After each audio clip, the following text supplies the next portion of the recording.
Hey guys, it's Miss Arlequin, and today we are going to be looking at our vocabulary from our second Unit 2 text, our excerpt from Barack Obama's memoir, Dreams from My Father. And so in this presentation, I will be introducing you to the vocabulary words, showing you some example sentences, and then you will be writing your own sentences.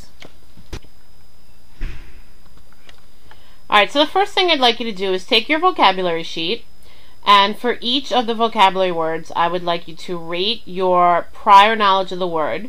So don't look at the definition, just look at the words. How well do you know them? 1, you've never seen or heard the word before. 2, you've seen or heard it, but you don't know what it means.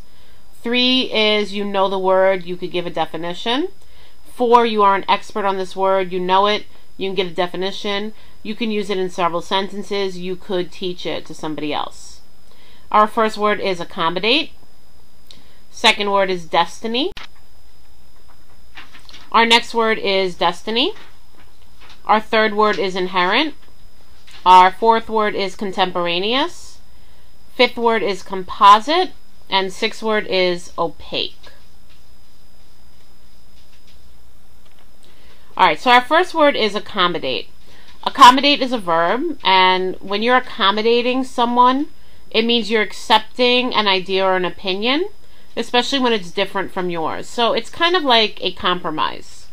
We made every effort to accommodate our new teammates' opinion. Our next word is destiny.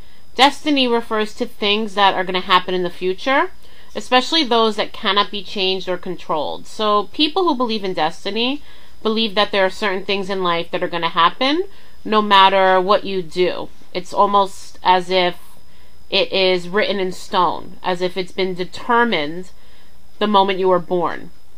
Sometimes people think it's their destiny to have certain careers, they think it's destiny to meet certain people or to have a certain type of life.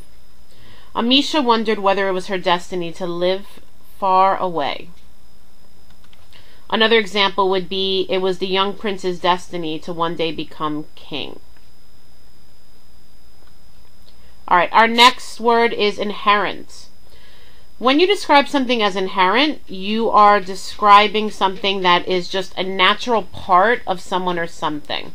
It's a quality that is kind of a part of that person, or a part of that idea, or a part of that thing.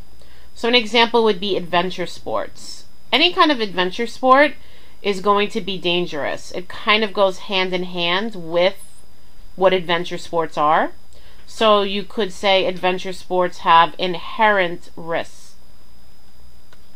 You could also talk again about an animal or a person having a quality that is just an essential part of them. So one example would be the inherent ability to fly that is a part of all birds. You could talk about people. There are certain qualities that many people think are part of human nature. So an example would be, she believes that goodness is inherent in all people. She believes that goodness is a natural part of all people. Our next word is contemporaneous. When you describe something as contemporaneous, you're basically saying that it's happening in the same period of time. It could be in the same location, or it could be in different locations, but no matter what the actual physical setting is, the two actions are happening at the exact same time. So the contemporaneous winds and flooding damaged many of the town's buildings. In this example, there are very strong winds at the same time that there is very severe flooding. Now, contemporaneous is an adjective, but like many adjectives, it can be turned into an adverb by adding the suffix ly to the end of it. So instead of describing something as contemporaneous, you could describe your actions as contemporaneous. I was contemporaneously washing the dishes as my mom cooked dinner. And yes, my mom has a mustache in this photo.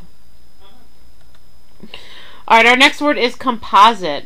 Something that's a composite is something that is made up of several different parts or materials. So An example would be when I was younger, and instead of having just a vanilla milkshake or a chocolate milkshake, I like to put the two flavors together to make a composite. My favorite milkshake is a composite of several ice cream flavors.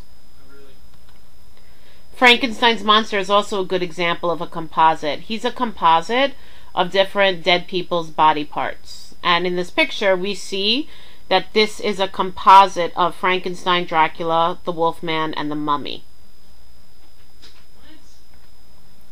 And finally, our last vocabulary word is opaque. Something that's opaque is something that's very difficult to see through, and you can also use it to describe people or relationships. And in that context, it would mean that it's something that's hard to understand. And in a way, the two definitions are related, because if somebody's hard to understand, then it means it's kind of difficult to see into their mind, to see into their emotions. The store had an opaque glass door, so I couldn't see inside. And so this is a perfect example in this photo of what something that's opaque looks like. It's not impossible. It's not like a wall. I wouldn't describe the wall as opaque. Opaque is something that you can almost kind of see. You can see the shadow of the person, but you can't see clearly all the way through. My mother is very opaque to me because she keeps her inner emotions and thoughts covert. So again, you can use this to describe people, and what I'm saying about my mother is that she's hard to read. It's hard to understand her. Alright, so now it's your turn to take our new vocabulary words and apply them into the writing of sentences.